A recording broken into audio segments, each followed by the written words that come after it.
Hello and welcome to Cinema of Blood, a non-profit division of Books of Blood, which is a non-profit division of me. Alright, so my name is John and I've got 5 horror movies, 50 years of horror movies. The year is 1986. I have got 5 spooky movies here, so let's go ahead and get underway with this. Alright, first up, we have got April Fool's Day. Alright, so this is directed by Fred Walton. It is written by Donald Bach. It stars Deborah Foreman, Griffin O'Neill, Ken Oland, Amy Steele, and Tom Wilson. I had a huge crush on Amy Steele from this movie and from the second Friday the 13th movie. I had a big crush on her. And if you recognize Tom Wilson's name, Tom Wilson is the guy that played Biff in the Back to the Future movie. Alright? So there you go. Anyway, basically what this is, it is a slasher film, so to speak, and I'll get to that in a minute. So I believe Deborah Foreman, I think her name is Muffy in this movie. You got to remember this is a 1980s movie, so yes, there's a lot of Muffy running around, alright? So she holds this, she's rich, and she holds this party, and at the party, people start getting picked off one by one by an unknown assailant. Alright, so the thing about this is, and I'm trying not to spoil this if you haven't seen it, but for those of you who have seen it, I always ask myself the question, is this really a horror movie? Is it really a slasher movie? And if you know how it ends, and if you look at the title, you kind of put 2 and 2 together, you put things together or whatever, and I always ask myself, is this really a slasher movie? And I think this is going to be one of those divided things. Like, you know, did Greedo fire first? You know, or do Care Bears taste great with barbecue sauce? Something like that. They do, actually. Anyway, so yeah, I think it's going to be one of those divided things where some people will say, yeah, this is a slasher movie, and other people say, no, this is not. But anyway, that is pretty much the plot of April Fool's Day. A party, a slasher, and lots of death, so to speak. All right. So next up, let's move on. We have got Critters.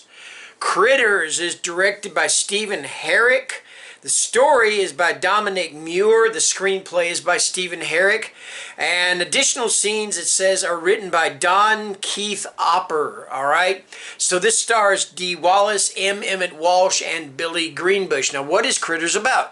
Critters is about these little, mean-looking little furry creatures that are on the run from these 2 intergalactic bounty hunters, and they come to Earth and they land in this small town and they wreak havoc in this small town. So what is a critter?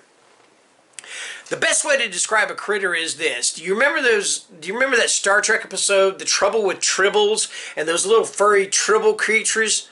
But they were sweet and nice and everything. Well, take one of those and then take Stripe from the Gremlins movie and then mash them together and you've got a critter. That's a critter. That is what that is, alright?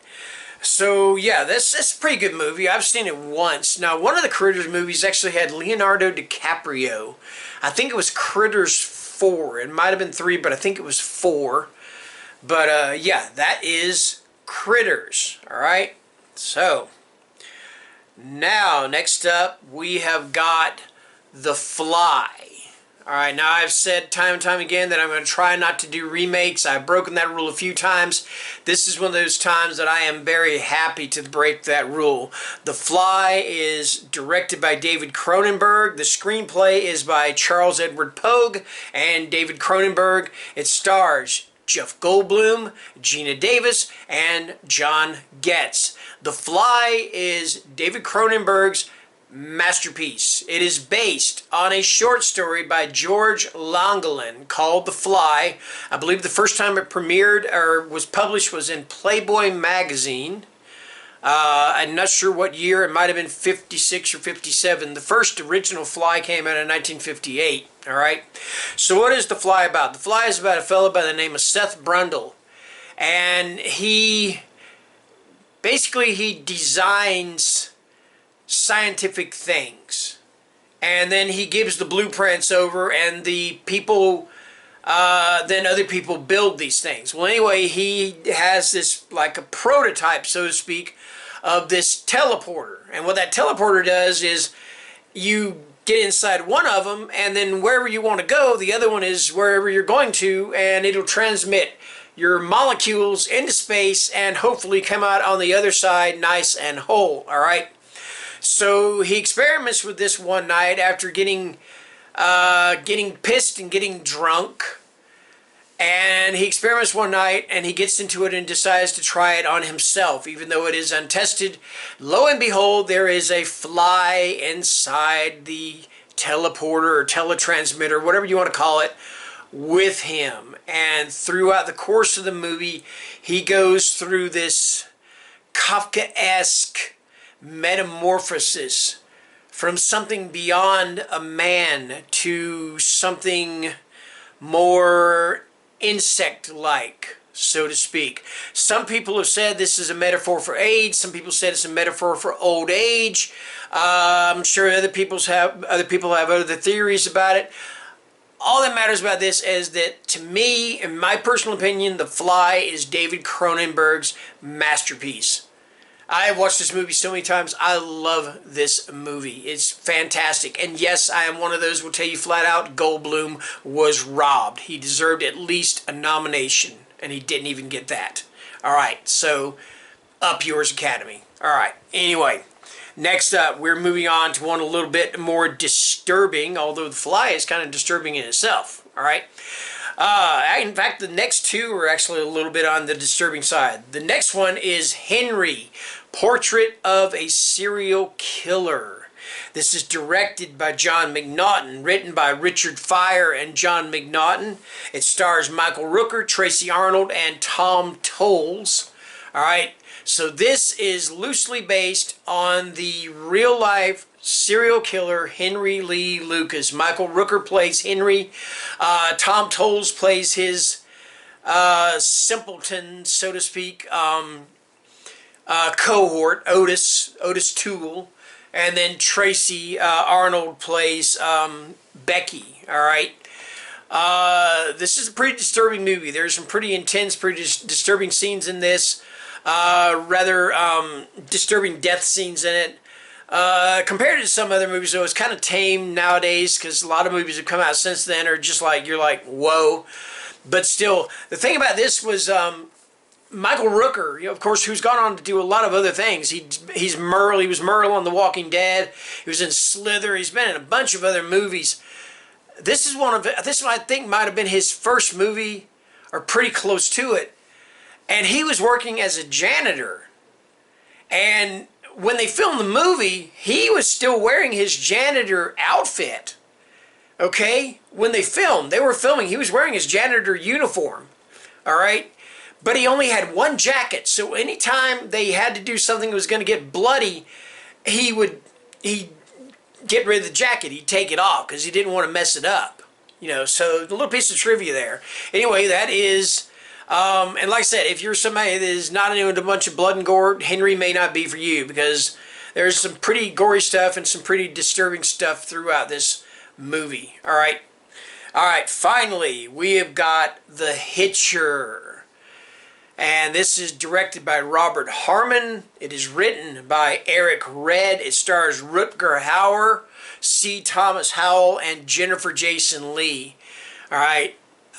So what is this movie about? C. Thomas Howell plays this kid named Jim. Jim is driving a car. He's basically delivering a car cross country.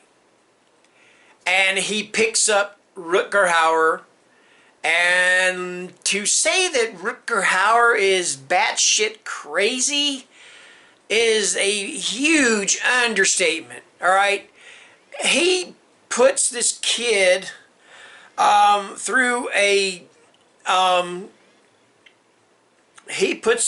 Jim Halsey, through such a game of cat and mouse that it is just mind-boggling. All right? So,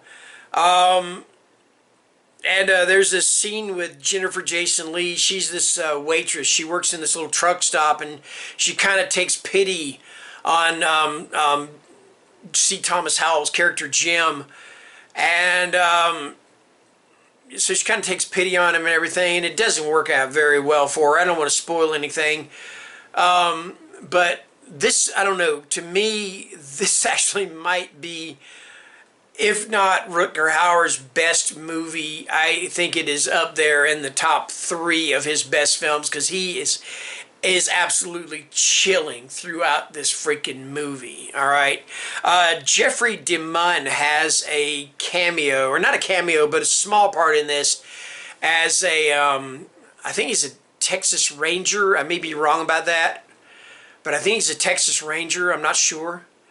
That gets caught up in this whole thing. But yeah, this is a fantastic. If you like movies like this, like The Hitcher, then you would just absolutely, The Hitcher is definitely for you. And avoid the remake. The remake stunk. All right, that's all I can say about it. It stunk. Okay. Anyway, that is 5 horror movies from the year 1986. Thank you guys for watching, and take care and stay scared. Bye bye.